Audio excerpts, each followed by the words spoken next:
Huerta, porque yo me imagino que debe haber ocasionado mucha confusión el hecho de, primero, que discutamos la efectividad de la hidroxicloroquina y la ivermectina. Y hay una casi conclusión mundial en que no son efectivas para el tratamiento de la COVID-19. Sin embargo, esta contradicción en nuestro país pues nos hacía testigos de ver cómo es que la autoridad de salud la entregaba, ¿no? Meses se ha estado discutiendo eso y recién la ministra de Salud anunció que retiraba la hidroxicloroquina de la guía de medicamentos para la COVID, pero no la ivermectina. Mayor confusión aún, doctor Huerta.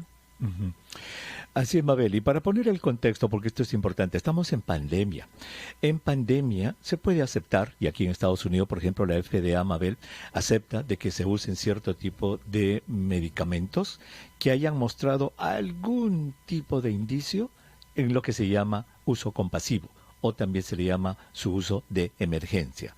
Pero paralelamente, esta organización, por ejemplo aquí la FDA dice, por favor hagan estudios lo más rápido posible para ver si esto que les estoy dando como compasión o emergencia sirve o no para retirarlo. Y eso fue lo que sucedió aquí en Estados Unidos con la hidroxicloroquina, que muy temprano se dio una licencia, Mabel, para que se use como emergencia. Pero luego, el 15 de junio, la FDA, en base a los estudios que se habían hecho, dijo, lamentamos decir, pero esto no sirve, y la retiró. En el Perú no lo hemos hecho hasta esta semana, en que recién en septiembre lo hemos hecho. Y con la ivermectina es lo mismo. Entonces hay que tener, digamos, ese contexto para entender a los expertos que en una época de pandemia dicen, está bien, tenemos que usarlo porque, caramba, hay alguna evidencia, pero después ya vienen los estudios y eso es al parecer lo que no hemos tenido, y para eso tenemos a nuestro invitado, Mabel, que nos va a ayudar a entender este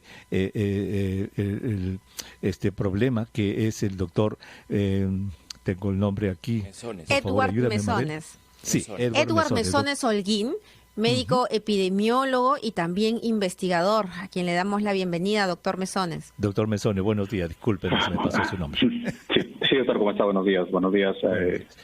¿Cómo están todos? ¿Cuál es su interpretación de todo esto que yo he puesto como contexto, verdad? De usar en tiempo de emergencia, darle un uso de emergencia compasivo, revisar. ¿Cuál es su interpretación de lo que ha sucedido esta semana, que la hidroxicloroquina se retira y la ivermectina queda, doctor Mesones?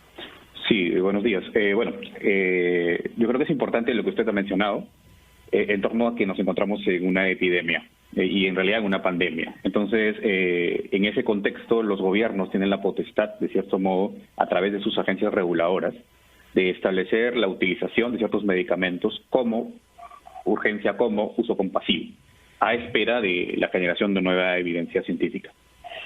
El tema, yo creo que, bueno, la FDA, que es la Agencia de Regulación de Medicamentos y Alimentos de Estados Unidos, dio la luz verde para la utilización de emergencia de la hidroxicloroquina en el mes de marzo, a partir del primer estudio que sale del grupo francés, donde ellos ven, de cierto modo, que había una disminución de los casos positivos medidos con PCR en esto. El tema está que, en general, como usted sabe, la generación de información científica, y digamos eso es también información científica entre comillas, ha sido abrumadora y muy grande en líneas generales con respecto a la infección por el SARS-CoV-2 y a la COVID-19, y muchas veces no se ha pasado por una revisión por pares inicial. Entonces, esta comunicación tuvo mucho rebote en la prensa, y sin embargo todavía no había sido publicada, no había sido pasada por la revisión por pares de la revista, sino que era un preprint del que los autores habían dado. Ahora, eso fue en marzo. Eso fue en marzo. Si uno analizaba ya con ojos de metodológicos el asunto y más en detalle, habían demasiada cantidad de sesgos que afectaban la validez y la confiabilidad de estos resultados. Una muestra muy pequeña, y no era bien diseñado el estudio. Sin embargo, digamos que la presión mediática y también la de esperanza por ahí jugaba un rol importante, y se aprobó como un tema de de urgencia, a pesar de las grandes limitaciones que quizás en una circunstancia normal no llevaría... Hasta el 15 de junio en que Estados Unidos lo retira. Sí, claro. El 15 de junio la FDA lo retira porque ya la evidencia era abrumadora. ¿En qué sentido? Entonces la pregunta es, ¿por qué en el Perú hemos tardado hasta septiembre? Ahí hay que hacer un análisis de cuál es la mecánica o cuál ha sido la mecánica de la toma de decisiones dentro del país, ¿no? Cuando uno ve salud pública informada en evidencias, de hecho el sustento más importante es la evidencia científica. No obstante, hay otros elementos de toma de decisión aquí. Pero sí, ha habido un retraso en la toma de la decisión, porque ya la hidroxicloroquina ha mostrado, y no solamente es que no ha mostrado ser eficaz, sino que demostró también ser dañina. O sea, no solo en que no porque incluso se hicieron estudios de prevención, se hicieron estudios de tratamiento, y en ninguno de los dos casos ha mostrado beneficio clínico. Por lo contrario, un incremento de eventos adversos. Entonces, por ahí el punto pasa de cómo se está ejecutando la toma de decisiones al más alto nivel, ¿no? Y esto yo creo que es importante marcar. Y también yo creo que otro punto, doctor, que creo que es relevante es que en la misma forma de dar a conocer esto del uso de emergencia, viene ligado también al uso de la farmacovigilancia. O sea, te dan la licencia, pero tú tienes que tener un seguimiento observacional del uso del medicamento, y creo que el tema de farmacovigilancia en Perú todavía también está limitado. Ahora, con respecto a la ivermectina, ¿qué le parece el razonamiento que dio ayer la ministra cuando dijo, mientras no haya nada que nos diga contundentemente que no sirve, la seguiremos utilizando tal y como se está haciendo en otros países? Sí, el tema de la ivermectina, digamos, poniendo el punto, un punto aparte en relación a la hidroxicloroquina, ¿no? La ivermectina, a diferencia de la hidroxicloroquina, es que la evidencia científica que sustenta la hidroxicloroquina ya dijo, no hay beneficio, ya dijo, hace más daño. Entonces sería incluso hasta antiético continuar con ese tema. El tema de la ivermectina es un poco diferente. Vamos a decirle un poco diferente para explicar por cómo es este asunto de la ivermectina y cómo es que nace. Le rogamos, doctor Mesones, que esa explicación la haga luego de esta pausa, esa explicación que nos va a dar de la ivermectina, que estamos ansiosos de saber, la haga después de la pausa. Y también despejar las dudas de quienes están escribiendo en este momento que no toman ivermectina por COVID, sino por reuma y por otras enfermedades. Ellos también deben cortar su relación con la ivermectina. Es hidroxicloroquina, Mauricio, no es ivermectina, es hidroxicloroquina. Por reumatismo, eso va a continuar, Ok, entonces regresamos con eso. Estamos de regreso en Encendidos. Mabel Huertas, Mauricio Fernandini, quien les habla, el doctor Elmer Huerta. Estamos conversando con el doctor Edward Mesones Holguín, quien es médico epidemiólogo, investigador y profesor de medicina, acerca de cómo se hace el uso de medicamentos en épocas especiales, como esta época de pandemia, y nos explicaba que en pandemia los gobiernos tienen licencia, las entidades reguladoras, para aprobar el uso de ciertas medicinas que algún indicio de que funcionen en lo que se llama uso compasivo o uso de emergencia, que luego la investigación médica que se hace en paralelo dice que si sirve o no sirve, en cuyo caso se retira si no sirve, y si es que sirviera el producto, se continúa. Eso sucedió en Estados Unidos con la hidroxicloroquina. Nos explicó el doctor que la hidroxicloroquina al principio parecía que servía, hubo un estudio francés, se le dio mucha publicidad, el presidente Trump empujó la FDA, pero desde marzo hasta junio, el 15 de junio, Estados Unidos dijo ya no a la hidroxicloroquina. El doctor Mesones nos ha dicho que en el caso del Perú nos hemos retrasado hasta septiembre, lo acaba de decir. Pero cuando le pregunté sobre la ivermectina, ¿qué hay sobre la ivermectina? Nos dijo, eso es diferente, les voy a explicar. Doctor Mesones, adelante. Hola, ¿cómo están? Miren, como mencionaba un poco,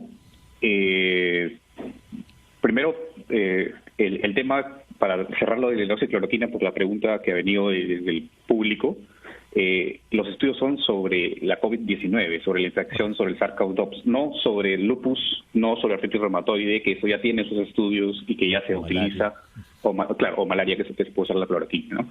Entonces eso no estamos haciendo tela de juicio de este uso ya establecido previamente, sino sobre la infección en particular que nos daña ahora, ¿no? COVID-19.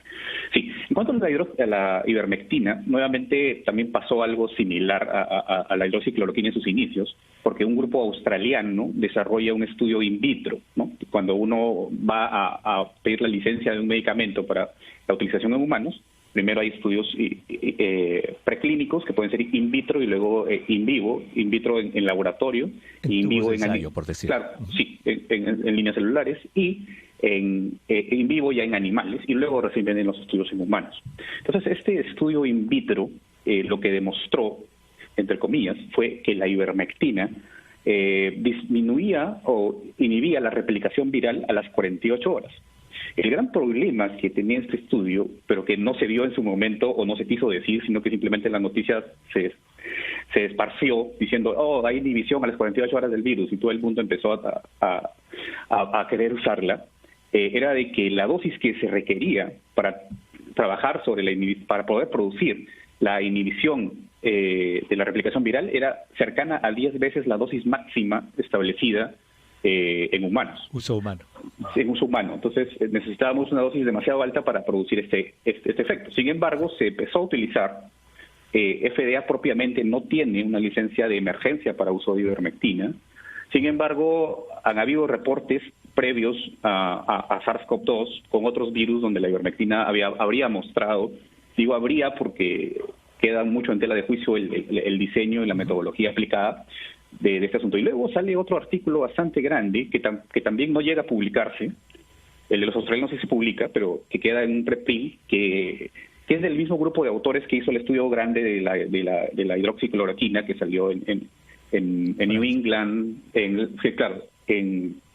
Este grupo finalmente se basaron en una base de datos de una empresa, y los estudios tanto de los YECAS como los estudios de la hidroxicloroquina fueron retirados, y este estudio decía que la ivermectina disminuía la mortalidad de los pacientes.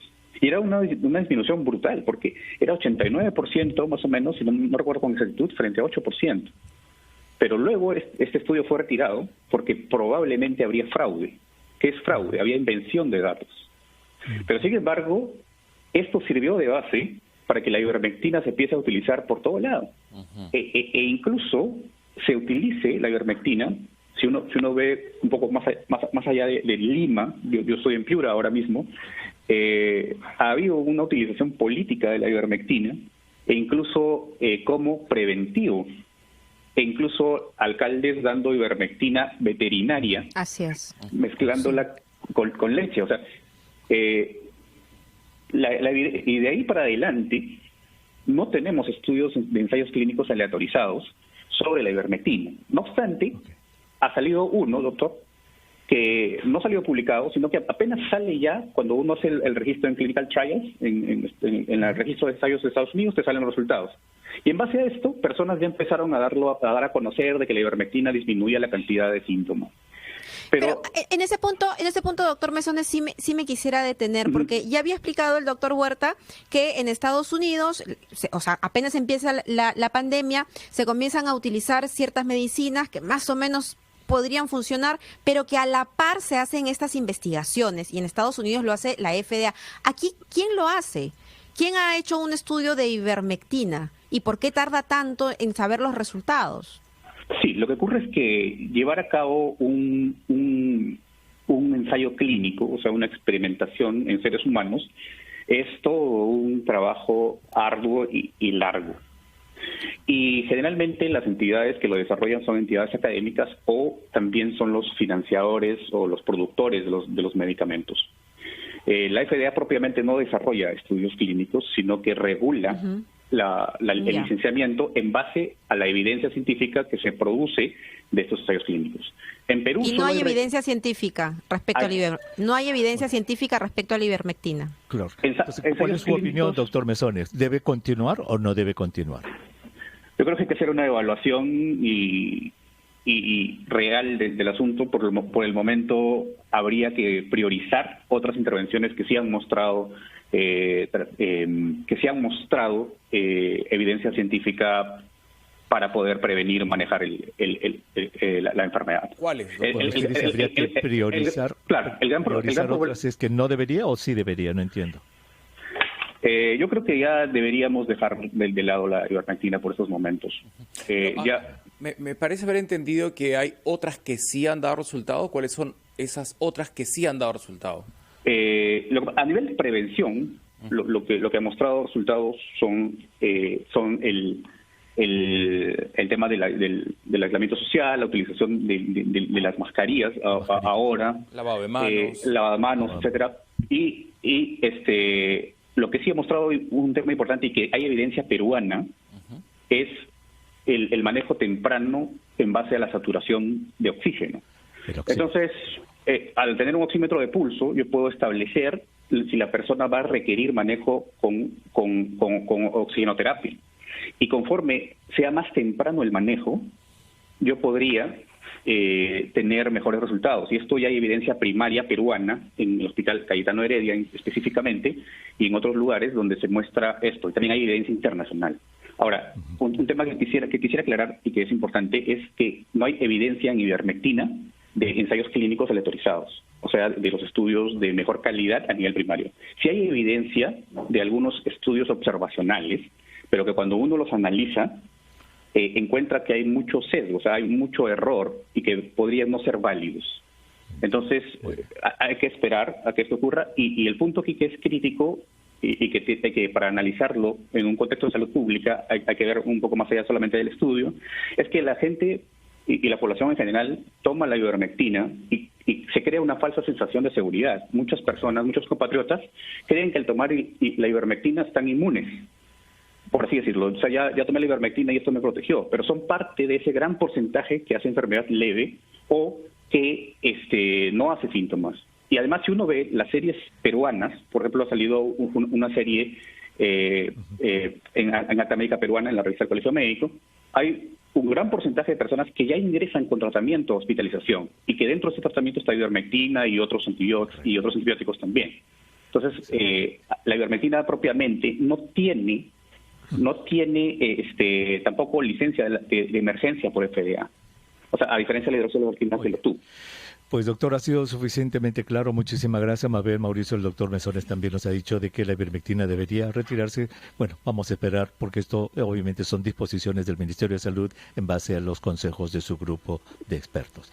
Doctor Edward Mesones, muchísimas gracias por haber estado con nosotros en el programa. Muy agradecido. No, gracias a ustedes. Gracias por darle estos minutos también a los agradecemos de RPP Noticias. También agradecemos a usted, doctor Huerta, por ayudarnos a entender este mundo tan complejo y complicado de la ciencia, pero a los que nos hemos obligado prácticamente en medio de esta pandemia a aprender propiamente, ¿no? Porque es nuestra salud, es nuestra responsabilidad también. Y recordar lo que dijo el doctor Cárcamo en el transcurso de la conversación. Si él tuviese ivermectina en su mesa de noche y se sentiría mal, no la tomaría. Bajo ningún concepto la tomaría en ninguna etapa de la enfermedad. Un epidemiólogo dijo eso en el transcurso del programa. Y como el doctor Cárcamo y yo somos médicos, tenemos la ventaja de saber un poco más para nuestros oyentes que no son médicos, que le pregunten a sus doctores. Si sus médicos piensan que vale la pena, que sigan las instrucciones de su doctor, pero que no se automediquen. Ese es el mensaje, Mauricio Mabel. Eso. Muchas gracias, doctor Huerta. Gracias, son las doctor. 11:47. Pausa y regresamos.